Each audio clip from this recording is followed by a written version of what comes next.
gods come out. Now, it's a characteristic of Japanese gods that they are invisible. They don't possess appearances. I think I've explained this before, but let's take an example of Namahage in Akita Prefecture.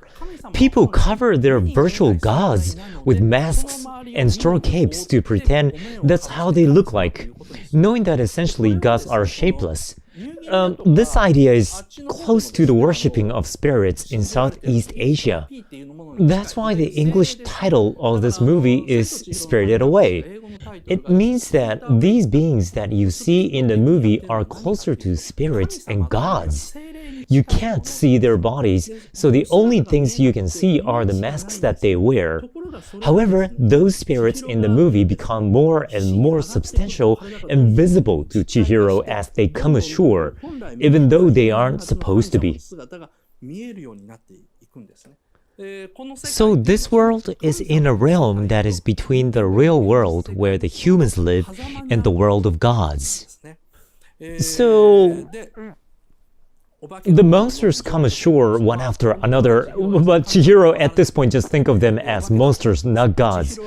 Chihiro freezes in fear. Then Haku, that handsome boy, arrives and lets her eat food from this world. She needs to eat something that belongs to this world or she disappears. When she eats it, her body finally goes back to normal. After that, Haku takes Chihiro to the side of Abraya and tells her that she needs to go see Kamaji, who is in the boiler room, and ask him for a job. Because whoever doesn't work here is turned into an animal by Yubaba, a witch who rules Abraya. It's only 60 minutes up to this point. They are so dense and made with aesthetics of horror movies. But Miyazaki made it just slightly less scary so the kids could watch. All the necessary essences are still there, though. For example, the parents do what they mustn't do without listening to Chihiro's warnings. Chihiro enters a place even though she senses danger, and like in vampire movies, the day turns into the night in a furious speed as the sun that was so bright up in the sky suddenly sets.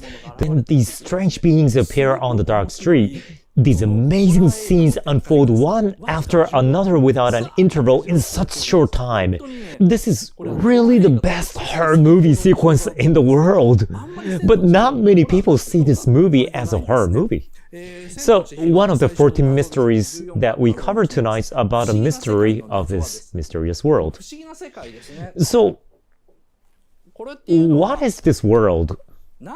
It's one of the theme parks built by arrogant humans on ancient sacred places during the period of bubble economy.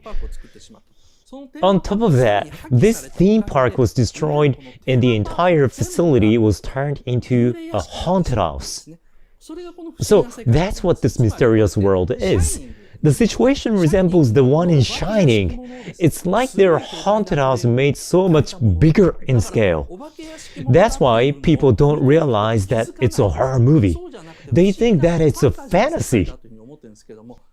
What really makes the intro of this movie so entertaining is that it's got the taste of a horror movie like Shining, with scary scenes and a haunted house, but it's hard to tell because the audience starts sympathizing with the ghost as the story proceeds and the protagonist starts working with them.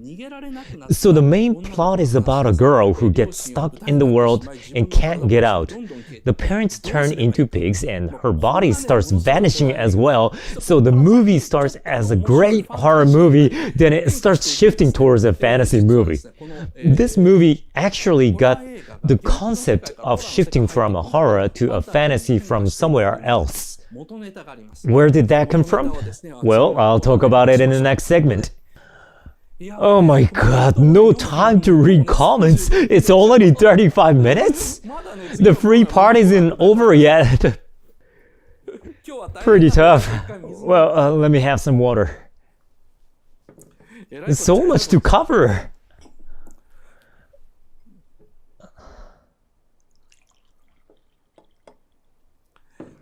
So much to cover.